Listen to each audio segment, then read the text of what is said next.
ಬರ್ತಾರೆ, ಕೊಲ್ತಾರೆ, ದೋಚ್ತಾರೆ. ಒಂದೇ ವಾರ 4 ಮಹಾದರೋಡೆ, ಮುಸುಕುಧಾರಿಗಳ ಮಹಾಭಯ, ಕಾನೂನು ಸುವ್ಯವಸ್ಥೆ ಹಾಳಾಯ್ತಾ? ಇದುವೇ ಚದುರಂಗದ ಮೊದಲ ಸ್ಟೋರಿ. ದಿನಕ್ಕೊಂದು ರಾಬರಿ.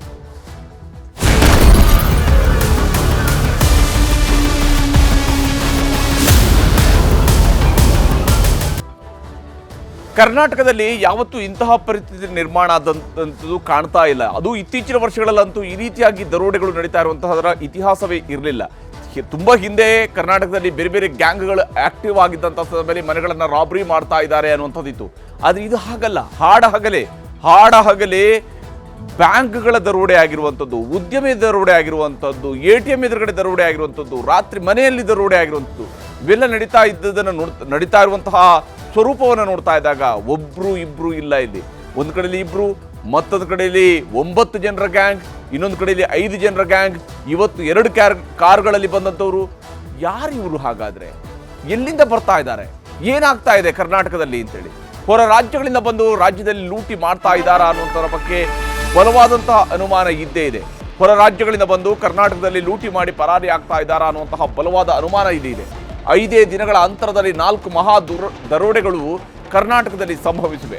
ರಾಜ್ಯದಲ್ಲಿ ಕಾನೂನು ಸುವ್ಯವಸ್ಥೆ ಹದಗೆಡ್ತಾ ಇದೆಯಾ ಅನ್ನುವಂತಹ ಅನುಮಾನ, ಈ ಪ್ರಶ್ನೆ ಸಹಜವಾಗಿಯೇ ಮೂಡುತ್ತೆ. ಯಾಕಂದ್ರೆ ಒಂದಾದ ಮೇಲೆ ಒಂದು ದರೋಡೆ ನಡೀತಾ ಇದೆ. ಅಪರಾಧಿಗಳನ್ನ, ಆರೋಪಿಗಳನ್ನ ಹುಡುಕೋದಿಕ್ಕೆ ಸಾಧ್ಯ ಆಗ್ತಾ ಇಲ್ಲ, ಒಬ್ಬರನ್ನು ಕೂಡ ಬಂಧಿಸೋದಿಕ್ಕೆ ಸಾಧ್ಯ ಆಗ್ತಾ ಇಲ್ಲ. ಆದರೆ ದರೋಡೆ ಮಾತ್ರ ನಾನ್ ಸ್ಟಾಪ್ ಮುಂದುವರಿತಾ ಇದೆ. ಕೇವಲ ಒಬ್ಬನನ್ನ ಮಾತ್ರ ಇದುವರೆಗೆ ಅರೆಸ್ಟ್ ಮಾಡಲಾಗಿರುವಂಥದ್ದು. ಈ ದರೋಡೆಗೆ ಸಂಬಂಧಪಟ್ಟಂತೆ ಒಬ್ಬರ ಮೇಲೆ ಗುಂಡು ಹಾರಿಸಿ ಆತನ ಕಾಲಿಗೆ ಗುಂಡನ್ನ ತಗಲಿದ ನಂತರ ಆತ ಬಿದ್ದಿದ್ದಾನೆ, ಆತನನ್ನು ಅರೆಸ್ಟ್ ಮಾಡಿರೋದನ್ನ ಬಿಟ್ಟರೆ ಉಳಿದ ಯಾವುದೇ ಪ್ರಕರಣಗಳಲ್ಲಿ ಯಾರನ್ನೂ ಕೂಡ ಅರೆಸ್ಟ್ ಮಾಡುವಂಥ ಕೆಲಸ ಕೂಡ ಆಗಿಲ್ಲ.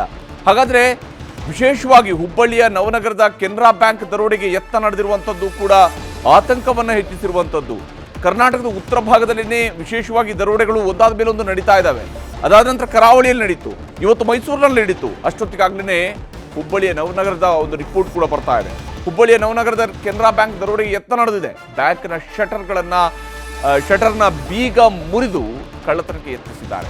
ಭದ್ರತೆಯ ಬಗ್ಗೆ ಪೊಲೀಸ್ ಕಮಿಷನರ್ ಸಭೆ ಮಾಡುವಾಗಲೇ ಈ ಸವಾಲು ಈಗ ಎದುರಾಗಿದೆ. ಹಾಗಾದ್ರೆ ಏನು ನಡೀತಾ ಇದೆ? ಶಟರನ್ನ ಓಪನ್ ಮಾಡಿದ್ದಾರೆ, ಬೀಗ ಒಡೆದಿದ್ದಾರೆ, ದರೋಡೆಗೆ ಯತ್ನಿಸ್ತಾ ಇದ್ದಾರೆ. ಹಾಗಾದ್ರೆ ರಾಜ್ಯದಲ್ಲಿ ಯಾವ ಸ್ವರೂಪದ ದರೋಡೆಗಳು ನಡೀತಾ ಇದ್ದಾವೆ ಅನ್ನೋದ್ರ ಬಗ್ಗೆ ಅನುಮಾನ ಮತ್ತು ಆತಂಕ ಜಾಸ್ತಿ ಆಗ್ತಾ ಇದೆ. ಅದು ನೇರವಾಗಿ ಟಾರ್ಗೆಟ್ ಮಾಡ್ತಾ ಇರುವಂಥದ್ದು ದುಡ್ಡು ಎಲ್ಲಿದೆಯೋ ಅಲ್ಲಿಗೆ ಮಾಡಿರುವ ಪ್ರತಿ ಡಕಾಯಿತಿಯಲ್ಲೂ ಕೂಡ ಒಂದಾದ ಮೇಲೆ ಒಂದಷ್ಟು ಲೂಟಿ ಮಾಡ್ಕೊಂಡು ಹೋಗಿರುವಂಥದ್ದೇ ಸಿಗ್ತಾ ಇದೆ. ಅಂದರೆ ಬಹಳ ಪರ್ಫೆಕ್ಟ್ ಪ್ಲಾನ್ ಮಾಡಿದ ರೀತಿಯಲ್ಲಿ ಅನ್ನಿಸ್ತಾ ಇದೆ. ಇಲ್ಲಿ ವಿಶೇಷವಾಗಿ ಬೀದರ್ನಲ್ಲಿ ನಡೆದಿರುವಂತಹ ಕೃತ್ಯ ಅಂತೂ ನಿಜಕ್ಕೂ ಏನು ನಡೀತಾ ಇದೆ ಕರ್ನಾಟಕದಲ್ಲಿ ಅನ್ನುವಂಥ ಆತಂಕ ಹುಟ್ಟಿಸಿದೆ. ಬ್ಯಾಂಕ್ ಸಿಬ್ಬಂದಿ, ATM ಸಿಬ್ಬಂದಿ ಹಣ ತೆಗೆದುಕೊಂಡು ಬರುವಾಗ ಗುಂಡಿನ ದಾಳಿ ನಡೆಯುತ್ತೆ. ಆತನ ಕೊಲ್ತಾರೆ. ಕೊಂದು ನಂತರ ಎತ್ಕೊಳ್ಳೋದಕ್ಕೂ ಸಾಧ್ಯ ಆಗದೆ ಇರತಕ್ಕಂತಹ ಭಾರವಾಗಿರ್ತಕ್ಕಂತಹ ಬ್ಯಾಗ್ಗಳನ್ನು ತಮ್ಮ ಬೈಕ್ಗಳಲ್ಲಿ ಕೂರಿಸಿ ಒದ್ದಾಡಿ ನಂತರ ಬೈಕ್ ಹತ್ತಿ ಹೋಗ್ತಾರೆ. ಯಾರು ಏನೂ ಮಾಡೋದಕ್ಕೆ ಆಗೋದಿಲ್ಲ. ಯಾಕಂದ್ರೆ ಗುಂಡು ಹಾರಿಸಿರ್ತಾರೆ, ಭಯ ಹುಟ್ಟಿಸಿರ್ತಾರೆ.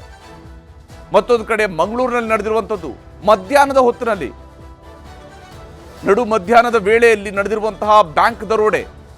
ಯಾರು ಏನು ಮಾಡ್ತಾ ಇದ್ದಾರೆ? ಯಾವ ಸ್ವರೂಪದಲ್ಲಿ ಈ ದರೋಡೆಗಳು ನಡೀತಾ ಇದ್ದಾವೆ? ಹಾಗಾದ್ರೆ ಪೊಲೀಸರ ಹೊಣೆಗಾರಿಕೆ ಏನು, ಸರ್ಕಾರದ ಹೊಣೆಗಾರಿಕೆ ಏನು, ಸರ್ಕಾರದ ಜವಾಬ್ದಾರಿ ಏನು? ಇವೆಲ್ಲವೂ ಕೂಡ ಪ್ರಶ್ನೆಗಳು ಬರ್ತಿದ್ದಾವೆ. ಹಾಗೇನೇ ರಾತ್ರಿಯ ಹೊತ್ತಿನಲ್ಲಿ ವಿಜಯಪುರದಲ್ಲಿ ನಡೆದಿರುವಂತಹ ದರೋಡೆ, ಇವತ್ತು ಮೈಸೂರಿನಲ್ಲಿ ಆಗಿರುವಂತಹ ದರೋಡೆ, ಒಂದಾದ ಮೇಲೆ ಒಂದು ದರೋಡೆಗಳು. 5 ದಿವಸಗಳ ಅಂತರದಲ್ಲಿ 4 ಮಹಾ ದರೋಡೆಗಳು ಕರ್ನಾಟಕದಲ್ಲಿ ಸಂಭವಿಸಿವೆ.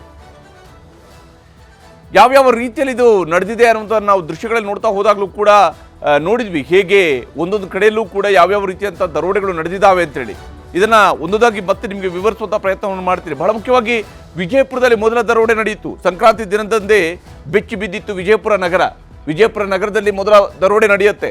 ವಿಜಯಪುರದ ಜೈನಾಪುರ ಲೇಔಟ್ನಲ್ಲಿ ದರೋಡೆ ನಡೆಸಲಾಗಿತ್ತು. ಅದರಲ್ಲಿ 5 ಮಂದಿ ಮುಖಕ್ಕೆ ಮಾಸ್ಕ್ ಹಾಕೊಂಡು, ಕಂಪ್ಲೀಟ್ ಆಗಿ ಸ್ವೆಟರ್ಗಳನ್ನು ಹಾಕೊಂಡು, ಕಂಪ್ಲೀಟ್ ಬಾಡಿ ಎಲ್ಲವೂ ಕೂಡ ಕವರ್ ಮಾಡ್ಕೊಂಡಿದ್ದಾರೆ, ಮುಖವನ್ನು ಕೂಡ ಕವರ್ ಮಾಡ್ಕೊಂಡಿದ್ದಾರೆ, ಕಣ್ಣನ್ನು ಮಾತ್ರ ಓಪನ್ ಇಟ್ಟಿದ್ದಾರೆ. ಮನೆಗೆ ನುಗ್ಗಿ ಚಿನ್ನಾಭರಣ, ನಗದು ಲೂಟಿ ಮಾಡಿ ಪರಾರಿಯಾಗಿದ್ದಾರೆ. 5 ಮಂದಿ ಮನೆಗೆ ನುಗ್ಗಿದ್ದಾರೆ. ವಿಜಯಪುರದಿಂದ ಮಹಾರಾಷ್ಟ್ರ, ಮಧ್ಯಪ್ರದೇಶದ ಕಡೆಗೆ ಅವರು ಪರಾರಿಯಾಗಿರುವಂತಹ ಶಂಕೆ ಇದೆ. ಅದರಲ್ಲಿ ಒಬ್ಬನನ್ನು ಮಾತ್ರ ಅರೆಸ್ಟ್ ಮಾಡೋದಕ್ಕೆ ಸಾಧ್ಯ ಆಗಿದೆ. ಉಳಿದಂಥವರು ಜೋಳದ ಹೊಲಗಳಲ್ಲಿ ಮಾಯವಾಗಿದ್ದಾರೆ. ಮಧ್ಯಪ್ರದೇಶ ಮೂಲದ ಧಾರ್ ಮೂಲದ ದರೋಡೆಕೋರರು ಅನ್ನುವಂಥದ್ದು ಈಗ ಸಿಗ್ತಾ ಇರುವಂತಹ ಮಾಹಿತಿ. ಈ ಧಾರ್ ಜಿಲ್ಲೆ ದರೋಡೆಕೋರರಿಗೆ ಹೆಸರುವಾಸಿಯಾಗಿರ್ತಕ್ಕಂತಹ ಜಿಲ್ಲೆ, ಕುಖ್ಯಾತಿಯನ್ನು ಪಡೆದಿದೆ. ಧಾರ್ ಗ್ಯಾಂಗ್ ಅಂತಾನೆ ಕಳ್ಳತನಕ್ಕೆ ಕುಖ್ಯಾತಿಯನ್ನು ಪಡೆದಿರುವಂತಹ ಅದೇ ಧಾರ್ ಜಿಲ್ಲೆಯಿಂದ ಬಂದಿರುವಂಥವರು. ಆ ಗ್ಯಾಂಗ್ ಕರ್ನಾಟಕದಲ್ಲಿ ಈ ಕೃತ್ಯವನ್ನು ಎಸಗಿದೆ. 5 ಮಂದಿ ಇದ್ದಾರೆ. 5 ಮಂದಿ ಮಾಸ್ಕ್ ಹಾಕೊಂಡು ಮುಖವನ್ನು ಕಂಪ್ಲೀಟ್ ಕವರ್ ಮಾಡ್ಕೊಂಡು ಬಂದು ದರೋಡೆಯನ್ನು ನಡೆಸಿದ್ದಾರೆ. ಅದರಲ್ಲಿ ಒಬ್ಬಾತ ಮಾತ್ರ ಈಗ ಸೆರೆ ಸಿಕ್ಕಿದ್ದಾರೆ. ಹೀಗಾಗಿ ಉಳಿದವ್ರನ್ನ ಸೆರೆ ಹಿಡಿಯುವಂಥದ್ದು ಸಾಧ್ಯ ಆಗಬಹುದು. ಯಾಕಂದರೆ ಆ ಒಬ್ಬನಿಂದಾಗಿ ಉಳಿದವರ ಕ್ಲೂ ಸಿಕ್ಕೇ ಸಿಗುತ್ತೆ. ಇವತ್ತಲ್ಲ ನಾಳೆ ಅವ್ರನ್ನ ಅರೆಸ್ಟ್ ಮಾಡೋದಕ್ಕೆ ಸಾಧ್ಯ ಆಗುತ್ತೆ. ಆ ಒಂದು ನಿಟ್ಟಿನಲ್ಲಿ ಪೊಲೀಸರು ತಮ್ಮ ಪ್ರಯತ್ನವನ್ನು ಮಾಡ್ತಾ ಇದ್ದಾರೆ. ಈ ಗ್ಯಾಂಗ್ ಒಂದು ಕಡೆ ದರೋಡೆ ಮಾಡಿದ ಮಾರನೇ ದಿವಸ ಬೆಳಗ್ಗೆನೆ ಮತ್ತೊಂದು ದಾಳಿ ನಡೆಯುತ್ತೆ ಬೀದರ್ನಲ್ಲಿ ಹಾಡು ಹಗಲೇ ATM ಸಿಬ್ಬಂದಿ ಮೇಲೆ ಹಲ್ಲೆಯನ್ನು ನಡೆಸಲಾಗುತ್ತೆ, ಗುಂಡಿನ ದಾಳಿಯನ್ನು ನಡೆಸಲಾಗುತ್ತೆ. 2 ಮೇಲೆ ಗುಂಡಿನ ದಾಳಿ ಆಗಿದೆ. ಅದರಲ್ಲಿ ಒಬ್ಬ ಮೃತಪಟ್ಟಿದ್ದಾರೆ. ನಿಜಕ್ಕೂ ಕೂಡ ನಾಗರಿಕ ಸಮಾಜ ಬೆಚ್ಚಿ ಬೀಳುವಂತಹ ಘಟನೆ ಇದು. ಹೊರ ರಾಜ್ಯಗಳಿಂದ ಬಂದಂಥವರು ಬೀದರ್ಗೆ ಬಂದು ಅಲ್ಲಿ ಕಳ್ಳತನವನ್ನು ನಡೆಸಿದ್ದಾರೆ. ಯಾಕಂದರೆ ಬಹಳ ಕ್ಲಿಯರ್ ಆಗಿದೆ ಈ ವಿಚಾರದಲ್ಲಿ. ಬೀದರ್ಗೆ ಬಂದಿರುವಂಥದ್ದು, ಅಲ್ಲಿಂದ ನೇರವಾಗಿ ಅವರು ತೆಲಂಗಾಣಕ್ಕೆ ಓಡಿ ಹೋಗಿರುವಂಥದ್ದು, ಅಲ್ಲಿ ಹೈದರಾಬಾದ್ನಲ್ಲೂ ಕೂಡ ಗುಂಡಿನ ದಾಳಿಯನ್ನು ನಡೆಸಿರುವಂಥದ್ದು, ನಂತರ ಅಲ್ಲಿಂದ ಎಸ್ಕೇಪ್ ಆಗಿದ್ದಾರೆ. ತೆಲಂಗಾಣ, ಆಂಧ್ರ ಪ್ರದೇಶ, ಛತ್ತೀಸ್ಗಢ, ಬಿಹಾರ, ಉತ್ತರ ಪ್ರದೇಶದ ಲಿಂಕ್ ಈ ಪ್ರಕರಣಕ್ಕೆ ಇದೆ. ಬೀದರ್ನಲ್ಲಿ ನಡೆದಿರುವಂತಹ ATM ದಾಳಿ ಪ್ರಕರಣಕ್ಕೆ ಈ ರೀತಿಯಾದಂತಹ ಲಿಂಕ್ ಇದೆ. ಬೀದರ್ನಲ್ಲಿ ದರೋಡೆ ಮಾಡಿ ಉತ್ತರ ಪ್ರದೇಶದವರೆಗೂ ಕೂಡ ಅವರು ಓಡಾಡಿದ್ದಾರೆ. ಅವರು ಉತ್ತರ ಪ್ರದೇಶವನ್ನು ಕೂಡ ತಲುಪಿದ್ದಾರೆ ಅನ್ನುವಂತಹ ಮಾಹಿತಿ ಇದೆ. ಸದ್ಯಕ್ಕಿರುವಂತಹ ಮಾಹಿತಿಯ ಪ್ರಕಾರ ಅವರು ಉತ್ತರ ಪ್ರದೇಶ ಮೂಲದವರು ಅನ್ನುವಂತಹ ಅಂಶವೂ ಕೂಡ ಸಿಗ್ತಾ ಇದೆ. ಇನ್ನೂ ಫೈನಲ್ ಆಗಿಲ್ಲ. ಆದರೆ ಹೈದರಾಬಾದ್ಗೆ ಹೋಗಿರುವಂಥ ಕ್ಲಿಯರ್ ಇದೆ. ಅಲ್ಲಿ ಗುಂಡಿನ ದಾಳಿ ನಡೆಸಿದ್ದಾರೆ. ಅಲ್ಲಿ ಅವರು ಬ್ಯಾಗ್ಗಳನ್ನು ಹಿಡಿದು ಓಡಾಡ್ತಾ ಇರುವಂತಹ ದೃಶ್ಯ CCTVಯಲ್ಲಿ ಸೆರೆಯಾಗಿದೆ. ಹೈದರಾಬಾದ್ನ ಅಫ್ಜಲ್ಗಂಜ್ನಲ್ಲೂ ಕೂಡ ಟ್ರಾವೆಲ್ಸ್ ಏಜೆಂಟ್ ಮೇಲೆ ದಾಳಿಯನ್ನು ನಡೆಸಿದ್ದಾರೆ, ಗುಂಡಿನ ದಾಳಿ ನಡೆಸಿದ್ದಾರೆ. ಹೈದರಾಬಾದ್ ರಾಯ್ಪುರದಲ್ಲಿ ಬಟ್ಟೆ ಬದಲಿಸಿ ಪರಾರಿಯಾಗಿದ್ದಾರೆ ಹಂತಕರು ಅನ್ನುವಂತಹ ಮಾಹಿತಿಯೂ ಕೂಡ ಇದೆ. ರಾಯ್ಪುರ, ಛತ್ತೀಸ್ಗಢದ ರಾಜಧಾನಿ ರಾಯ್ಪುರದವರೆಗೂ ಕೂಡ ಅವರು ತಲುಪಿದ್ದಾರೆ ಅಂತ ಹೇಳಿ. ಇನ್ನು ಜನನಿಬಿಡ ಪ್ರದೇಶದಲ್ಲೇ ಇದ್ದುಕೊಂಡು ಕೃತ್ಯಗಳಿಗೆ ಸಂಚು ರೂಪಿಸ್ತಾರೆ, ಪರಾರಿಯಾಗ್ತಾ ಇದ್ದಾರೆ, ಗುಂಡು ಹಾರಿಸ್ತಾ ಇದ್ದಾರೆ, ಜನರ ಎದುರುಗಡೆನೇ ಎಸ್ಕೇಪ್ ಆಗ್ತಾ ಇದ್ದಾರೆ. ಎಲ್ಲರೂ ಕೂಡ ನೋಡ್ತಾ ಇರುವಂತಹ ಸಂದರ್ಭದಲ್ಲಿ ಎಸ್ಕೇಪ್ ಆಗ್ತಾ ಇದ್ದಾರೆ.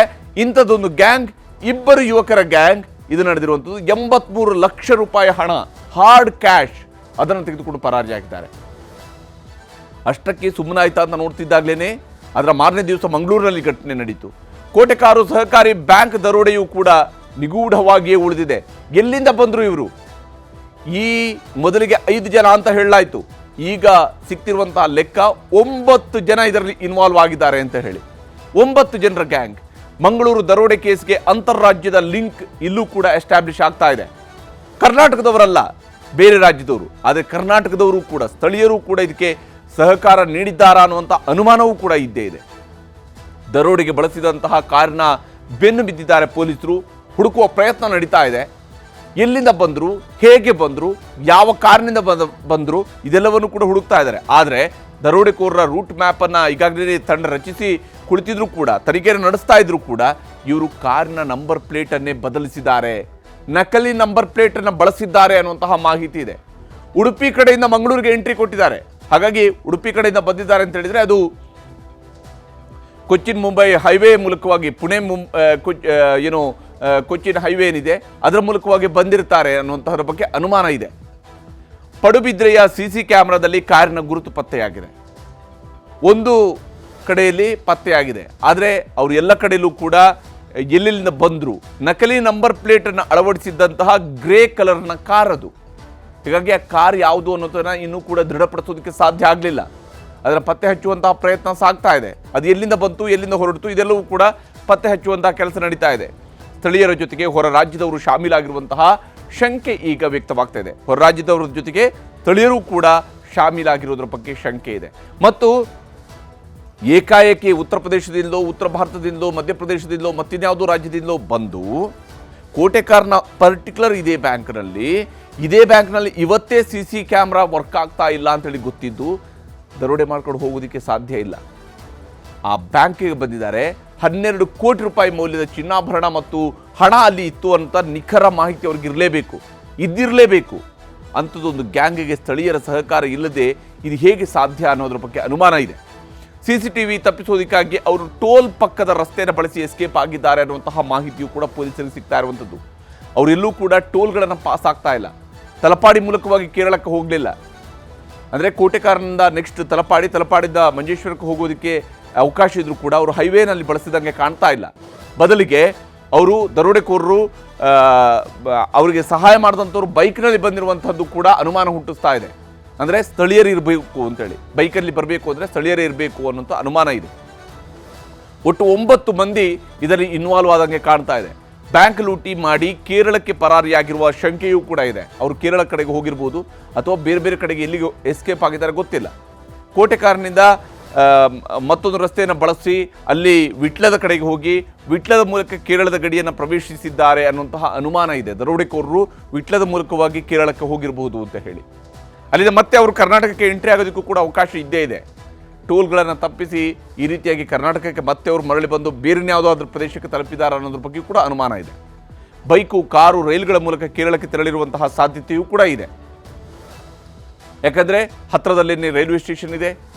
ಬಸ್ ಹತ್ತಿ ಹೋಗಿರ್ಬೋದು ಅಥವಾ ಕಾರನ್ನು ತೆಗೆದುಕೊಂಡು ಕೇರಳಕ್ಕೆ ತಲುಪಿರ್ಬೋದು ವಿಟ್ಲದ ಮೂಲಕವಾಗಿ ಅಂತ ಹೇಳಿ. ಯಾಕಂದರೆ ಅಲ್ಲಿ ಬೇರೆ ರೂಟ್ ಮೂಲಕವಾಗಿ ಕೇರಳಕ್ಕೆ ಹೋಗೋದಕ್ಕೆ ಅವಕಾಶಗಳು ಇದ್ದೇ ಇದ್ದಾವೆ. ಈ ನಿಟ್ಟಿನಲ್ಲೂ ಕೂಡ ಕೇರಳದಲ್ಲಿ ಶೋಧವನ್ನು ನಡೆಸ್ತಾ ಇದ್ದಾರೆ ಮಂಗಳೂರು ಪೊಲೀಸರು. ಹಾಗೆಯೇ ಉತ್ತರ ಭಾರತದಲ್ಲೂ ಕೂಡ ಬೀಡು ಬಿಟ್ಟಿದ್ದಾರೆ. ಅಲ್ಲೂ ಕೂಡ ತನಿಖೆಯನ್ನು ನಡೆಸ್ತಾ ಇದ್ದಾರೆ. ಶೋಧ ಕಾರ್ಯ ಮುಂದುವರೆದಿದೆ.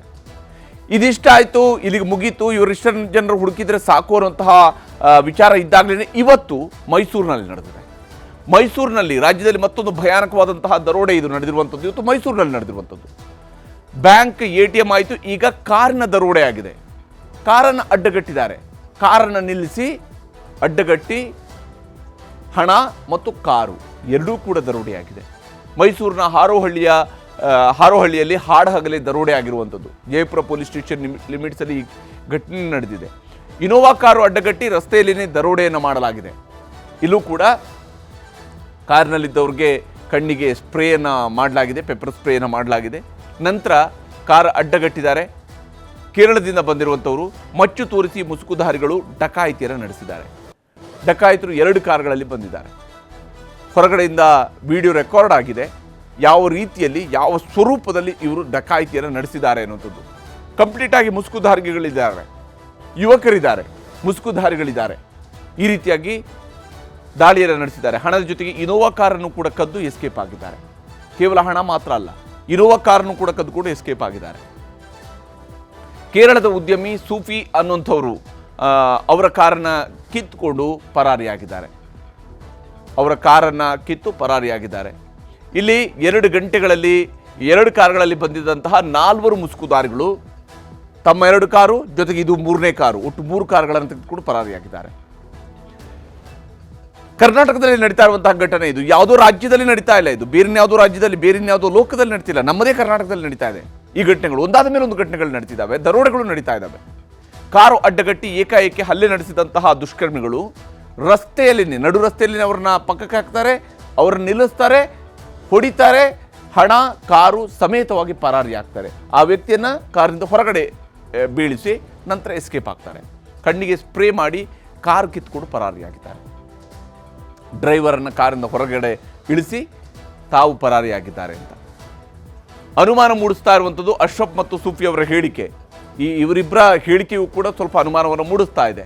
ಯಾಕೆಂದರೆ ಒಬ್ಬರು ಹೇಳ್ತಿದ್ದಾರೆ ಜಮೀನು ಖರೀದಿಗೆ ಬಂದಿದ್ವಿ ಅಂತೇಳಿ ಒಬ್ಬರು ಹೇಳ್ತಾರೆ, ಇನ್ನೊಬ್ರು ಹೇಳ್ತಾ ಇದ್ದಾರೆ ಚಾಕ್ಲೇಟ್ ಖರೀದಿಗೆ ಬಂದಿದ್ವಿ ಅಂತ ಹೇಳ್ತಾ ಇದ್ದಾರೆ.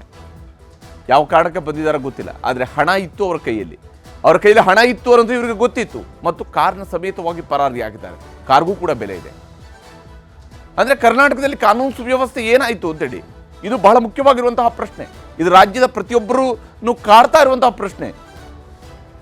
ಸಂಕ್ರಾಂತಿಯಿಂದೀಚೆಗೆ ರಾಜ್ಯದಲ್ಲಿ 4 ಮಹಾ ದರೋಡೆಗಳು ನಡೆದಿದ್ದಾವೆ. ಒಂದು ವಾರದ ಅಂತರದಲ್ಲಿ. ಇದು ಕೂಡ ಜಾಸ್ತಿ ಬಿಡುವು ಕೂಡ ಕೊಡ್ತಾ ಇಲ್ಲ. ಒಂದಾದ ಮೇಲೆ ಒಂದು ದರೋಡೆಗಳು ನಡೀತಿದ್ದಾವೆ. ಹೊರ ರಾಜ್ಯಗಳಿಂದ ಬಂದಿರುವಂತಹ ಗ್ಯಾಂಗ್ ಇಷ್ಟೊಂದು ಆಕ್ಟಿವ್ ಆಗಿದೆಯಾ ಕರ್ನಾಟಕದಲ್ಲಿ? ಹಾಗಾದರೆ ಏನು ನಡೀತಿದೆ ರಾಜ್ಯದಲ್ಲಿ ದರೋಡೆ ಮಾಡಿ ಸುಲಭವಾಗಿ ತಪ್ಪಿಸಿಕೊಳ್ಳೋದಕ್ಕೆ ಸಾಧ್ಯ ಆಗ್ತಾ ಇದೆಯಾ? ನಮ್ಮ ಪೊಲೀಸರು ಕೈಕಟ್ಟಿ ಕುಳಿತಿದ್ದಾರೆ ಅನ್ನುವಂತಹ ರೀತಿಯಲ್ಲಿ ಸಂದೇಶ ಹೋಗ್ತಾ ಇದೆಯಾ? ಯಾಕಂದರೆ ಇವ್ರನ್ನ ಹೆಡಮುರಿ ಕಟ್ಟುವಂತಹ ಕೆಲಸವನ್ನು ಪೊಲೀಸರು ಮಾಡಲೇಬೇಕಾಗಿದೆ. ಅದು ಯಾವ ಸ್ವರೂಪದಲ್ಲಿ ಆಗ್ತಾ ಇದೆ? ಪದೇ ಪದೇ ದರೋಡೆ ಆಗ್ತಿದ್ರು ಕೂಡ ಕಂಟ್ರೋಲ್ ಯಾಕೆ ಆಗ್ತಾ ಇಲ್ಲ? ಯಾಕೆ ಇದನ್ನು ಕಂಟ್ರೋಲ್ ಮಾಡೋದಕ್ಕೆ ಸಾಧ್ಯ ಆಗ್ತಾ ಇಲ್ಲ ರಾಜ್ಯದ ಸರ್ಕಾರಕ್ಕೆ, ರಾಜ್ಯದ ಆಡಳಿತ ವ್ಯವಸ್ಥೆಗೆ? ಯಾಕೆ ರಾಜ್ಯದಲ್ಲಿ ಕಾನೂನು ಸುವ್ಯವಸ್ಥೆಯನ್ನು ತರೋದಕ್ಕೆ ಸಾಧ್ಯ ಆಗ್ತಾ ಇಲ್ಲ? ಹೊರ ರಾಜ್ಯಗಳಿಂದ ನುಗ್ಗಿ ಬರ್ತಾ ಇದೆಯೇ ದರೋಡೆಕೋರರ ಗ್ಯಾಂಗ್ ಅಂತೇಳಿ. ಯಾಕಂದ್ರೆ ಹೌದು, ಪ್ರತಿಯೊಬ್ಬರಿಗೂ ಪ್ರತಿ ದಿವಸನೂ ಕೂಡ ಯಾರು ರಕ್ಷಣೆ ಕೊಡೋದಕ್ಕೆ ಆಗೋದಿಲ್ಲ. ಆದರೆ ಹೊರ ರಾಜ್ಯದಿಂದ ಯಾವುದೋ ಒಂದು ಗ್ಯಾಂಗ್ ಆಕ್ಟಿವ್ ಆಗಿ ಇಲ್ಲಿ ಓಡಾಡ್ತಾ ಇದೆ ಅಂತ ಹೇಳಿದ್ರೆ ಕನಿಷ್ಠ ಪಕ್ಷ ಅದಕ್ಕೆ ಪೂರಕವಾದಂತಹ ಮಾಹಿತಿ ಸರ್ಕಾರದ ಬಳಿಗೆ ಸಿಗ್ತಾ ಇಲ್ವಾ? ಹಾಗಾದ್ರೆ ಅಂತಾರಾಜ್ಯ ಕಳ್ಳತನ ನಡೀತಾ ಇದೆಯಾ ಕರ್ನಾಟಕದಲ್ಲಿ? ಹಾಗಾದ್ರೆ ಯಾರಿವರು? ಎಲ್ಲಿಂದ ಬರ್ತಾ ಇದ್ದಾರೆ ಮುಸುಕುದಾರಿಗಳು? ಗಡಿಗಳಲ್ಲಿನ ಚೆಕ್ ಪೋಸ್ಟ್ನಲ್ಲೇ ಲೋಪದೋಷ ಆಗ್ತಿದೆಯಾ ಅಂತ ಹೇಳಿ. ಯಾಕಂದರೆ ಕರ್ನಾಟಕಕ್ಕೆ ಎಂಟ್ರಿ ಆಗಬೇಕಂದ್ರೆ ಯಾವುದಾದ್ರು ಒಂದು ಮೂಲೆಯಿಂದ ಬರಲೇಬೇಕು, ಯಾವುದೋ ಒಂದು ಸ್ವರೂಪದಲ್ಲಿ ಬರಲೇಬೇಕು. ಇಂಥವರ ಮೇಲೆ ನಿಗಾ ಇಡುವಂತಹ ಪ್ರಯತ್ನವನ್ನು ಹಾಗಾದರೆ ಮಾಡೋದಕ್ಕೆ ಸಾಧ್ಯ ಆಗ್ತಾ ಇಲ್ವಾ? ಎಲ್ಲಿಂದ ಬರ್ತಾ ಇದ್ದಾರೆ ಇವರು? ಯಾವ ರೀತಿಯಾಗಿ ಹಾಗಾದರೆ ಇಷ್ಟು ದರೋಡೆ ನಡೆಯೋದಕ್ಕೆ ಸಾಧ್ಯ ಅನ್ನುವಂತಹ ಪ್ರಶ್ನೆಯನ್ನು ಮೂಡಿಸ್ತಾ ಇದೆ. ದರೋಡೆ ಮಾಡುವಂತಹ ಗ್ಯಾಂಗ್ಗಳಿಗೆ ಸ್ಥಳೀಯರ ನೆರವು ಕೂಡ ಸಿಗ್ತಾ ಇದೆಯಾ ಅನ್ನುವಂತಹ ಅನುಮಾನವೂ ಕೂಡ ಇದ್ದೇ ಇದೆ. ಇದನ್ನು ಮಟ್ಟ ಹಾಕಲೇಬೇಕಾಗಿದೆ ಸರ್ಕಾರ. ಇಲ್ಲದೆ ಹೋದರೆ ಕರ್ನಾಟಕದಲ್ಲಿ ದರೋಡೆ ಪದೇ ಪದೇ ನಡೀತಾ ಹೋದರೆ ಕರ್ನಾಟಕ ಸೇಫ್ ರಾಜ್ಯ ಅಲ್ಲ ಅನ್ನುವಂತಹ ದೊಡ್ಡ ಸಂದೇಶ ಹೋಗುತ್ತೆ. ಯಾರೋ 4 ಜನ, ಯಾರೋ 10 ಜನ ಗ್ಯಾಂಗ್ ಕಟ್ಕೊಂಡು ಈ ರೀತಿಯಾಗಿ ದರೋಡೆಯನ್ನು ಮಾಡ್ತಾ ಇದ್ರೆ ಇಡೀ ಕರ್ನಾಟಕದಲ್ಲಿ ಯಾವ ಸ್ವರೂಪದ ಸಂದೇಶ ಹೋಗ್ತಾ ಇದೆ ಅನ್ನುವಂತಹ ಪ್ರಶ್ನೆ ಕೂಡ ಮೂಡುತ್ತೆ. ಏಕಾಏಕಿ ಹೆಚ್ಚಿದಂತಹ ದರೋಡೆಗಳನ್ನು ತಡೆಯೋದಕ್ಕೆ ಪೊಲೀಸರು ಫೇಲ್ ಆಗ್ತಾ ಇದ್ದಾರೆ. ಯಾಕಂದರೆ ಲಾ ಆ್ಯಂಡ್ ಆರ್ಡರ್ ವ್ಯವಸ್ಥೆಗೆ ಸಂಬಂಧಪಟ್ಟಂತೆ ಸರ್ಕಾರದಲ್ಲಿ ಬಹಳಷ್ಟು ಅಧಿಕಾರಿಗಳಿದ್ದಾರೆ. ಆಂತರಿಕ ಸುರಕ್ಷತೆಗೆ ಬೇಕಾಗಿ, ಆಂತರಿಕ ಭದ್ರತೆಗೆ ಬೇಕಾದಂತಹ ಅಧಿಕಾರಿಗಳ ತಂಡ ಇದೆ. ಆದರೆ ಏನು ನಡೀತಿದೆ ಕರ್ನಾಟಕದಲ್ಲಿ ಅನ್ನುವಂತಹ ಪ್ರಶ್ನೆ ಮೂಡುತ್ತೆ ಪದೇ ಪದೇ ನಡೀತಾ ಇರುವಂತಹ ರಾಬರಿಗಳಿಂದಾಗಿ. ಹೀಗೆ ಸದ್ಯ ರಾಜ್ಯದಲ್ಲಿ ಕಾನೂನು ಸುವ್ಯವಸ್ಥೆ ಹಾಳಾಗಿದೆಯಾ ಅನ್ನುವಂತಹ ಅನುಮಾನ ಮೂಡಿಸುವಂತಹ ರೀತಿಯಲ್ಲಿನೇ, ಪ್ರಶ್ನೆಗಳು ಮೂಡಿಸುವಂತಹ ರೀತಿಯಲ್ಲಿನೇ ಘಟನೆಗಳು ನಡೀತಾ ಇದ್ದಾವೆ. ಒಂದಾದ ಮೇಲೊಂದು ದಾಳಿ ನಡೀತಾ ಇದ್ದಾವೆ. ಈ ಒಂದಾದ ಮೇಲೂ ನಡೀತಾ ಇರುವಂತಹ ದಾಳಿಯಲ್ಲಿ ಕೋಟ್ಯಂತರ ರೂಪಾಯಿ, ಲಕ್ಷಾಂತರ ರೂಪಾಯಿ ಹಣವನ್ನು ದೋಚಲಾಗ್ತಾ ಇದೆ. ಈ ವಿಚಾರಕ್ಕೆ ಸಂಬಂಧಪಟ್ಟಂತೆ ಹಲವರು ಮಾತನಾಡಿದರೆ ತೋರಿಸ್ತೀನಿ. ರಾಜ್ಯ ಸರ್ಕಾರಕ್ಕೆ, ಮಾನ್ಯ ಮುಖ್ಯಮಂತ್ರಿಗಳಿಗೆ, ಗೃಹ ಸಚಿವರು ಇವತ್ತು ಎಚ್ಚೆತ್ಕೋಬೇಕಾಗಿದೆ. ಈ ರೀತಿ ಘಟನೆಗಳನ್ನು ಪುನರಾವರ್ತನೆ ಆಗ್ತಾ ಇದೆ. ಎಲ್ಲೊಂದು ಕಡೆ ರಾಜ್ಯದಲ್ಲಿ ಕಾನೂನು ಸುವ್ಯವಸ್ಥೆ ಹದಗೆಟ್ಟಿರ್ತಕ್ಕಂಥದ್ದು ಒಂದು ಕಡೆ ಆದರೆ, ರಾಜ್ಯದಲ್ಲಿ ಇವತ್ತು ಕೋಮು ಸೌಹಾರ್ದತೆಯೂ ಕೂಡ ಇವತ್ತು ಹಾಳಾಗ್ತಕ್ಕಂಥ ವಾತಾವರಣ ಕೂಡ ನಿರ್ಮಾಣ ಆಗ್ತಾ ಇದೆ. ಇದ್ರ ಬಗ್ಗೆ ಗೃಹ ಸಚಿವರು, ಮಾನ್ಯ ಮುಖ್ಯಮಂತ್ರಿಗಳು ಈಗಲಾದರೂ ಕೂಡ ಎಚ್ಚೆತ್ಕೋಬೇಕು ಅಂತೇಳಿ ಈ ಸಂದರ್ಭನ ಆಗ್ರಹ ಪಡಿಸ್ತಾ ಇದ್ದೇನೆ. ಸರ್ಕಾರಕ್ಕೆ ಇದು ಯಾವ ಕಿವುಡ ಸರ್ಕಾರ ಆಗಿದೆ, ಕಿವುಡರು ಕಣ್ಣಿಲ್ದ ಸರ್ಕಾರ ಇದು. ಇಷ್ಟೊಂದು ಕಾನೂನು ಸುವ್ಯವಸ್ಥೆ ಹದಗೆಟ್ಟಿದ್ರು ಕೂಡ ಈ ಸರ್ಕಾರ ಮತ್ತೆ ಏನೋ ದೊಡ್ಡದಾಗಿ ಸಮಾವೇಶ ಬೇರೆ ಮಾಡ್ತಾ ಇದೆ. ಏನೋ ಗಾಂಧಿಯ ನೆನಪುಗಳಂತ. ಇದು ಡೂಪ್ಲಿಕೇಟ್ ಕಾಂಗ್ರೆಸ್ಸಿನ ಗಾಂಧಿ, ಇದು ಡೂಪ್ಲಿಕೇಟ್. ಆ ಗಾಂಧಿ ಒರಿಜಿನಲ್ ಅವರು. ಬೇರೆ ರಾಜ್ಯದವರು ಅಂತೇಳಿ ನಮಗೆ ಪ್ರಿಲಿಮಿನರಿಯಾಗಿ ಮಾಹಿತಿಗಳಿದೆ. ಆದರೆ ಎಲ್ಲಿ ಯಾವ ರಾಜ್ಯದಿಂದ ಬಂದಿದ್ದಾರೆ, ಅವರು ಯಾರು, ಅವ್ರನ್ನೆಲ್ಲ ಈಗ ಏನು ನಮಗೆ ಹೇಗೆ ಕೆಲವು ನಿಖರವಾದ ಮಾಹಿತಿಗಳು ಸಿಕ್ಕಿದ್ದಾವೆ. ಅದರ ಪ್ರಕಾರ ಸೆಕ್ಯೂರ್ ಮಾಡ್ತೇವೆ. ATMಗಳಿಗೆ, ಬ್ಯಾಂಕ್ಗಳಿಗೆ ಎಲ್ಲ ನಮ್ಮಿಂದ ಇನ್ಸ್ಟ್ರಕ್ಷನ್ಸು, ರೆಗ್ಯುಲರ್ ಇನ್ಸ್ಟ್ರಕ್ಷನ್ಸು ಹೋಗ್ತಾ ಇರುತ್ತೆ. ಅವರು ಈಗ ಅವ್ರ ಕರೆನ್ಸಿ ಲೋಡ್ ಮಾಡೋದಕ್ಕೆ ATMಗಳಿಗೆ ಅವ್ರು ಯಾರಿಗೋ ಕಾಂಟ್ರಾಕ್ಟ್ ಕೊಟ್ಟಿದ್ದಾರೆ. ಅವ್ರು ತಗೊಂಡು ಬಂದು ಅದನ್ನು ಹಾಕುವಾಗ ಆರ್ಮ್ಡ್ ಗಾರ್ಡ್ಸು ಇರಬೇಕು ಅಂತ ಕಾನೂನು ಮಾಡಿದ್ದೀವಿ ನಾವು. ಅವರು ಅವತ್ತು ಆರ್ಮ್ ಗಾರ್ಡ್ಸ್ ಇಲ್ಲ, ಅದನ್ನು ನೋಡಿಕೊಂಡೇ ಅವರು ಮಾಡಿದ್ದಾರೆ. ಇಲ್ಲಿ ಕೂಡ ಬ್ಯಾಂಕ್ ದರೋಡೆ ಮಾಡುವಾಗ ಅಲ್ಲಿ ಕೂಡ ಗಾರ್ಡ್ಸೇ ಇರಲಿಲ್ಲ ಅಂತ. ಸೊ ಈಗ ಈ ರೀತಿ ಲ್ಯಾಪ್ಸಸ್ಗಳಾಗಬಾರ್ದು. ಅವ್ರುಗಳಿಂದ ಬ್ಯಾಂಕಿಂದ ಆಗಲಿ ಅಥವಾ ATMಗಳು ನಡೆಸೋರಾಗಲಿ ಲ್ಯಾಪ್ಸಸ್ಗಳಾದರೆ ಅದನ್ನೇ ಅವಕಾಶಕ್ಕಾಗಿ ಕಾಯ್ತಾ ಇರ್ತಾರೆ. ಅದು ನಮ್ಮವರಿಗೂ ಕೂಡ ಗೊತ್ತಾಗೋದಿಲ್ಲ ಅದು. ಆದ್ದರಿಂದ ಅವರು ಸೆಕ್ಯೂರಿಟಿ ಟೈಟನ್ ಮಾಡಿಕೊಂಡ್ರೆ ಭಾಳ ಅನುಕೂಲ ಆಗುತ್ತೆ. ಆದರೆ ಸರ್ಕಾರ ಈ ಕ್ಯಾಶುವಲ್ ಅಪ್ರೋಚನ್ನು ಬಿಡಲೇಬೇಕಾಗಿದೆ. ಯಾಕಂದರೆ ನಮ್ಮವರಿಗೆ ಗೊತ್ತಾಗಲ್ಲ, ಅದಿಲ್ಲ ಇದಿಲ್ಲ ಅಂತೇಳಲ್ಲ. ಯಾಕಂದರೆ ಇಲ್ಲಿ ಆಂತರಿಕ ಭದ್ರತೆಯ ವಿಚಾರವೂ ಇದೆ, ಗುಪ್ತಚರ ಇಲಾಖೆಯ ಜವಾಬ್ದಾರಿಗಳು ಕೂಡ ಇದ್ದಾವೆ. ಹೇಗೆ ಇಷ್ಟೆಲ್ಲ ನಡೆಯೋದಕ್ಕೆ ಸಾಧ್ಯ ಆಗುತ್ತೆ, ಏನು ಜನರ ನಡುವೆ ಇರುವಂತಹ ಜನಸಮುದಾಯದ ನಡುವೆ ಇರುವಂತಹ ಪೊಲೀಸಿಂಗ್ ವ್ಯವಸ್ಥೆ ಎಷ್ಟರ ಮಟ್ಟಿಗೆ ಕೆಲಸ ಮಾಡ್ತಾ ಇದೆ ಅನ್ನೋಂಥದ್ದು ಕೂಡ ಬಹಳ ಬಹಳ ಮುಖ್ಯವಾಗಿರುತ್ತೆ. ಯಾಕಂದರೆ ಇಂತಹ ಗ್ಯಾಂಗ್ಗಳು ಇಲ್ಲಿ ಕಾರ್ಯನಿರ್ವಹಣೆಯನ್ನು ಮಾಡ್ತಾ ಇದ್ದಾವೆ ಅನ್ನೋದ್ರಲ್ಲಿ ಯಾವುದೇ ಅನುಮಾನಗಳು ಈಗ ಇದ್ದಂತೆ ಕಾಣ್ತಾ ಇಲ್ಲ. ಹೀಗಾಗಿ ಈ ಗ್ಯಾಂಗ್ಗಳನ್ನು ಮಟ್ಟ ಹಾಕುವಂಥ ಕೆಲಸವನ್ನು ಸರ್ಕಾರ ಹೇಗೆ ಮಾಡುತ್ತೆ ಅನ್ನೋದನ್ನು ನೋಡಬೇಕಾಗಿರುವಂಥದ್ದು. ಈಗ ಎರಡನೇ ಸುದ್ದಿ ಕಡೆಗೆ ಹೋಗೋಣ. ಬಣ ಬಡಿದಾಟಕ್ಕೆ ಹೈಕಮಾಂಡ್ ಎಂಟ್ರಿ, ಎಲ್ಲದಕ್ಕೂ ಫುಲ್ ಸ್ಟಾಪ್ ಬೀಳುತ್ತಾ ವಿಜೇಂದ್ರ ವರ್ಸಸ್ ಯತ್ನಾಳ್, ಯಾರ ಮೇಲುಗೈ? ಇದುವೇ ಚದುರಂಗದ ಎರಡನೇ ಸ್ಟೋರಿ. ಕುದಿಯುತ್ತಿದೆ ಕಮಲ.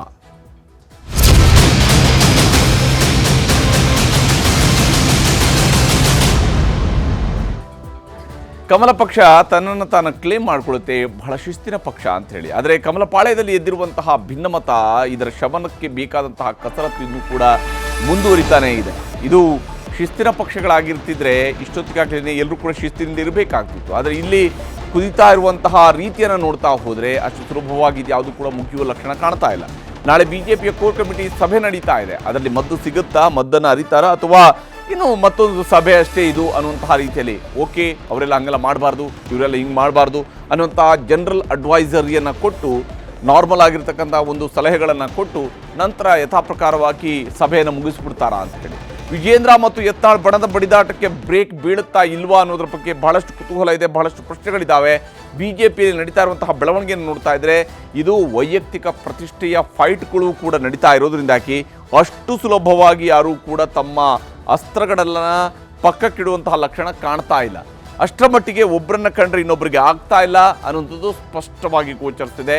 ಇದೇ ಕಾರಣಕ್ಕಾಗಿ ಬಣದ ಬಡಿದಾಟ ತೀವ್ರ ಸ್ವರೂಪವನ್ನು ಬಿಜೆಪಿ ಒಳಗಡೆ ಪಡ್ಕೊಳ್ತಾ ಇರುವಂಥದ್ದು. ಹಾಗಾದರೆ ಬಣದ ಬಡಿದಾಟದ ಪರಿಸ್ಥಿತಿಗಳು ಏನೇನಿದ್ದಾವೆ ಅನ್ನೋದನ್ನು ನಿಮಗೆ ಒಂದೊಂದಾಗಿ ವಿವರಿಸುವಂತಹ ಪ್ರಯತ್ನವನ್ನು ಮಾಡ್ತೀನಿ. ಕುದಿತಾ ಇದೆ ಕಮಲ.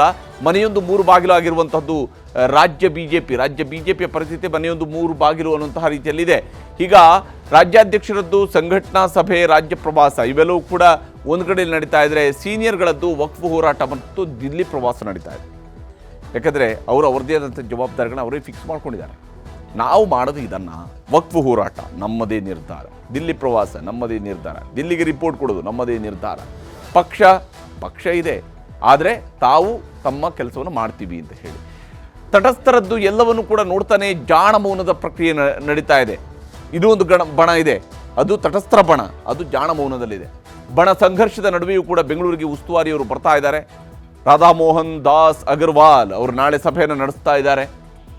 ಅವರು ಕರೆದಿರುವಂತಹ ಸಭೆಯಲ್ಲಿ ಯಾರೆಲ್ಲ ಭಾಗಿಯಾಗ್ತಾರೆ ಅಂತ ನೋಡಬೇಕು. ರಾಜ್ಯ ಬಿಜೆಪಿ ಕಚೇರಿಯಲ್ಲಿ ಪ್ರಮುಖರ ಜೊತೆಗೆ ಸಭೆಯನ್ನು ನಡೆಸ್ತಾ ಇದ್ದಾರೆ. ಕೋರ್ ಕಮಿಟಿ ಸಭೆ ಕೂಡ ನಡೀತಾ ಇದೆ ಉಸ್ತುವಾರಿಯವರ ನೇತೃತ್ವದಲ್ಲಿ. ಹೈಕಮಾಂಡ್ ಸೂಚನೆ ಮೇರೆಗೆ ಉಸ್ತುವಾರಿಯವರು ಕೂಡ ಕರ್ನಾಟಕಕ್ಕೆ ಬರ್ತಾ ಇದ್ದಾರೆ ಅನ್ನುವಂತಹ ಮಾಹಿತಿ ಇದೆ. ಯಾಕಂದರೆ ಈ ಉಸ್ತುವಾರಿಯವರು ಬಂದ ನಂತರ ಅದ್ಯಾಕೋ ಮತ್ತಷ್ಟು ಪರಿಸ್ಥಿತಿ ಹದಗೆಡ್ತಿದೆಯೇ ಹೊರತು ಇದನ್ನು ಸರಿಪಡಿಸೋದಕ್ಕೆ ಸಾಧ್ಯ ಆದಂಗೆ ಕಾಣ್ತಾ ಇಲ್ಲ. ಇನ್ನು ಮೀಟಿಂಗ್ನ ಅಜೆಂಡಾ ಏನು? ಹಾಗಾದರೆ ನಾಳೆ ಏನು ಮಾತನಾಡ್ತಾರೆ ಇವರೆಲ್ಲ ಸೇರಿಕೊಂಡು ಅಂತೇಳಿ. ಮೊದಲನೇದು ಪಕ್ಷ ಸಂಘಟನೆ, ಪಕ್ಷ ಮತ್ತಷ್ಟು ಬಲವರ್ಧನೆಯನ್ನು ಪಡಿಬೇಕು ಅನ್ನೋದು. ಇದು ಬಿಜೆಪಿಯವರು ನಾರ್ಮಲ್ ಆಗಿ ಪ್ರತಿ ಸಭೆಯನ್ನು ನಡೆಸುವ ಸಂದರ್ಭದಲ್ಲೂ ಕೂಡ ನೀಡುವಂತಹ ಮಾಹಿತಿ ಮತ್ತು ಮಾತು. ಪಕ್ಷ ಸಂಘಟನೆ ಕೆಲಸ ಮಾಡ್ತಾ ಇದ್ವಿ. ಅಷ್ಟು ಸಂಘಟನೆ ಮಾಡಿ ಎಲ್ಲಿ ಏನಾಗ್ತಿದೆ, ಹಾಗಾದರೆ ಪಕ್ಷದಲ್ಲಿ ಇಷ್ಟೆಲ್ಲ ಬೆಳವಣಿಗೆಗಳು ಹೇಗೆ ನಡೆಯೋದಕ್ಕೆ ಸಾಧ್ಯ ಆಗುತ್ತೆ ಅನ್ನೋದು ಪ್ರಶ್ನೆ ಇದ್ದೇ ಇದೆ. ಇನ್ನು ಆಂತರಿಕ ಕಚ್ಚಾಟಕ್ಕೆ ಇತಿಶ್ರೀ ಹಾಡುವಂಥದ್ದು ಬಹಳ ಮುಖ್ಯವಾಗಿರ್ತಕ್ಕಂಥ ಅಜೆಂಡಾ. ಪಕ್ಷ ಬಲವರ್ಧನೆಯನ್ನು ಮಾಡಬೇಕು. ಹಾಗೆಯೇ ರೆಬೆಲ್ಸ್ ವಕ್ಫ್ ಹೋರಾಟ ಬೇಕಾ ಬೇಡವಾ ಇದರ ಬಗ್ಗೆ ಕೂಡ ಒಂದು ಅಧಿಕೃತ ತೀರ್ಮಾನ ಹೊರಬರಬೇಕಾಗಿದೆ. ರಾಜ್ಯಾಧ್ಯಕ್ಷರ ಬದಲಾವಣೆ ಕೂಗಿಗೆ ಯಾವ ರೀತಿಯಂಥ ಉತ್ತರ ಸಿಗುತ್ತೆ, ಈ ಪ್ರಶ್ನೆಯೂ ಕೂಡ ಇದ್ದೇ ಇದೆ. ಈ ವಿಚಾರದಲ್ಲೂ ಕೂಡ ನಾಳೆ ಚರ್ಚೆ ಆಗುವಂಥ ಸಾಧ್ಯತೆ ಇದೆ. ಶಾಸಕರು ಸಂಸದರ ಅಭಿಪ್ರಾಯದ ಸಂಗ್ರಹವನ್ನು ಕೂಡ ಮಾಡಬಹುದು. ನಿಮ್ಮ ಒಪಿನಿಯನ್ ಪ್ರಕಾರವಾಗಿ ವಿಜೇಂದ್ರ ಅವರು ಮುಂದುವರಿಬೇಕಾ ಅಥವಾ ಬದಲಾವಣೆ ಮಾಡಬೇಕಾ ಅನ್ನುವಂತಹ ನಿಟ್ಟಿನಲ್ಲೂ ಕೂಡ ಅಭಿಪ್ರಾಯವನ್ನು ಸಂಗ್ರಹಿಸಿಕೊಳ್ಬಹುದು. ಹಾಗೆಯೇ ಸುನಿಲ್ ಕುಮಾರ್ ಅವರು ಈಗಾಗಲೇ ಪದತ್ಯಾಗದ ಮಾತನಾಡ್ತಾ ಇದ್ದಾರೆ. ಬಿಜೆಪಿ ರಾಜ್ಯ ಪ್ರಧಾನ ಕಾರ್ಯದರ್ಶಿ ಸ್ಥಾನಕ್ಕೆ ರಾಜೀನಾಮೆ ಕೊಡೋದ್ರ ಬಗ್ಗೆ ಅವರು ಮಾತನಾಡ್ತಾ ಇದ್ದಾರೆ. ಅದೇನಾದರೂ ಆಗತ್ತಾ, ಅದನ್ನು ತಡೆಯುವಂತಹ ಪ್ರಯತ್ನವನ್ನು ಮಾಡ್ತಾರಾ ಅಂತೇಳಿ ನೋಡಬೇಕಿರುವಂಥದ್ದು. ಇನ್ನು ಮುಂದುವರೆದು ವಿಜೇಂದ್ರ ವಿರುದ್ಧ ಪದೇ ಬಹಿರಂಗ ವಾಗ್ದಾಳಿಯನ್ನು ಮಾಡ್ತಾ ಇದ್ದಾರೆ ರೆಬೆಲ್ಸ್ ಪದೇ ವಾಗ್ದಾಳಿ ನಡೆಸ್ತಾ ಇದ್ದಾರೆ. ಮೊನ್ನೆಯೂ ಕೂಡ ವಾಗ್ದಾಳಿಯನ್ನು ಮಾಡಿದ್ದಾರೆ. ಯತ್ನಾಳ್, ರಮೇಶ್ ಜಾರಕಿಹೊಳಿ ಯಾವ ಲೆವೆಲ್ವರೆಗೆ ಮಾತುಗಳು ಬರ್ತಾ ಇದ್ದಾವೆ ಅಂತ ಕೂಡ ಕರ್ನಾಟಕದ ಜನ ನೋಡ್ತಾ ಇದ್ದಾರೆ. ರೆಬೆಲ್ಸ್ ವಿರುದ್ಧ ಅಗರ್ವಾಲ್ಗೆ ಮತ್ತೆ ದೂರು ನೀಡುವಂತಹ ಸಾಧ್ಯತೆ ಇದ್ದೇ ಇದೆ. ವಿಜೇಂದ್ರ ಅವರ ಕಡೆಯಿಂದ ಮತ್ತೊಂದು ದೂರು ಹೋಗ್ಬೋದು. ಸಭೆಗೂ ಮುನ್ನಾ ದಿನವೂ ಕೂಡ ನಡೀತಾ ಇದೆ ಯತ್ನಾಳ್ ಹಾಗೂ ವಿಜೇಂದ್ರ ನಡುವಿನ ವಾಗ್ದಾಳಿ. ಅದು ನಾನ್ ಸ್ಟಾಪ್, ಮುಗಿತಾ ಇಲ್ಲ. ಇವರೊಂದು ಮಾತಾಡ್ತಾರೆ, ಅವರೊಂದು ಮಾತಾಡ್ತಾರೆ, ಇವರೊಂದು ಮಾತನಾಡ್ತಾ ಇದ್ದಾರೆ. ಬೆಂಗಳೂರು, ದೆಹಲಿ ಬೇಡ, ವಾಷಿಂಗ್ಟನ್ಗೆ ಬೇಕಿದ್ರೆ ಹೋಗಿ, ಅಲ್ಲಿ ಬೇಕಿದ್ರೆ ದೂರು ಕೊಡಲಿ ಅಂತ ಹೇಳ್ಕೊಂಡು ಇವ್ರ ಬಗ್ಗೆ ಬಹಳ ಉಡಾಫೆಯಿಂದ ಇವ್ರನ್ನ ಲೆಕ್ಕಕ್ಕೆ ಇಟ್ಟಿಲ್ಲ ಅನ್ನೋಂಥ ರೀತಿಯಲ್ಲಿ ಯತ್ನಾಳ್ ಮಾತನಾಡ್ತಾ ಇದ್ದಾರೆ. ರಾಜ್ಯಾಧ್ಯಕ್ಷ ಸ್ಥಾನಕ್ಕೆ ಚುನಾವಣೆ ನಡೆಯುವುದಾದರೆ ಸ್ವಾಗತ ಅಂತ ಯತ್ನಾಳ್ರು ಸವಾಲು ಹಾಕಿದ್ದಾರೆ. ಅಂದರೆ ನಮ್ಮ ಕಡೆಯಲ್ಲೂ ಕೂಡ ನೋಡ್ಕೋತೀವಿ ಅಂತೇಳಿ. ಸೀನಿಯರ್ ಜೂನಿಯರ್ ಅಂತ ಬಹಿರಂಗವಾಗಿಯೇ ಆಕ್ರೋಶ ವ್ಯಕ್ತಪಡಿಸ್ತಾ ಇದ್ದಾರೆ ಪರಸ್ಪರರು. ಸೀನಿಯರ್ ನಾನು, ಜೂನಿಯರ್ ನಾನು ಅನ್ನೋಂಥ ರೀತಿಯಲ್ಲಿ ಕೂಡ ಚರ್ಚೆ ನಡೀತಾ ಇದೆ. ಇದು ಭಾಳ ಮುಖ್ಯವಾಗಿ ನಡೀತಾ ಇರುವಂತಹ ಚರ್ಚೆಗಳು ನಡೀತಿರೋದು. ಯತ್ನಾಳ್ರು ಹಾಗೆಯೇ ವಿಜೇಂದ್ರ ಅವರು ಏನೇನು ಮಾತನಾಡಿದ್ದಾರೆ ಅನ್ನೋದು ನಿಮಗೆ ತೋರಿಸ್ತೀನಿ. ದೆಹಲಿಗೆ ಹೋಗಲಿ, ನೀವು ವಾಷಿಂಗ್ಟನ್ಗೆ ಹೋಗಲಿ, ಎಲ್ಲಿ ಬೇಕಾದಲ್ಲಿ ಹೋಗಲಿ, ಸತ್ಯ ಸತ್ಯನೇ. ಮತ್ತು ಅವ್ರ ಅಪ್ಪನ ಡೂಪ್ಲಿಕೇಟ್ ಸಹಿ ಮಾಡಿದವ್ರಿಗೆ ನೀವು ಭಾಳ ಸಾಜೂಗ್ ಅನ್ಬೇಕಾ, ಅಥವಾ ಅಂಥ ದೇಶಕ್ಕಂತ ಅಪ್ರತಿಮ ನಾಯಕ ಅನ್ಬೇಕಾ? ಏನು ನೀವೇ ಹೇಳ್ರಿ, ನಾಲಾಯಕನ. ಮತ್ತು ನಿಮ್ಮ ಅಪ್ಪನ ಸಹಿ ಮಾಡಿ ನೀವು ಮುಖ್ಯಮಂತ್ರಿ ಇದ್ದಾಗ ಏನೇನು ಮಾಡಿರಿ ಅನ್ನೋದು ಹರಿಪ್ರಸಾದ್ ಕಾಂಗ್ರೆಸ್ನವ್ರು ಹೇಳ್ಯಾರಲ್ಲ, ಏನು ಶಾಸಕರದಾರಲ್ಲ, ಅವ್ರು ಏನು ಹೇಳ್ಯಾರ? ಅವ್ರ ಅಪ್ಪಂದೇ ಸಹಿ ಮಾಡ್ಯಾನ ಡೂಪ್ಲಿಕೇಟ್ ಮುಖ್ಯಮಂತ್ರಿ. ಇದು ತನಿಖೆ ಮಾಡಿರಿ ಕಾಂಗ್ರೆಸ್ನವ್ರು. ನಿಮಗೆ ತಾಕತ್ತಿತ್ತು ಅಂದ್ರೆ ಟಾರ್ಗೆಟ್ ಮಾಡೋರ ಬಗ್ಗೆ ನಾನು ತಲೆ ಕೆಡಿಸ್ಕೊಳ್ಳೋಕೆ ಹೋಗೋದಿಲ್ಲ.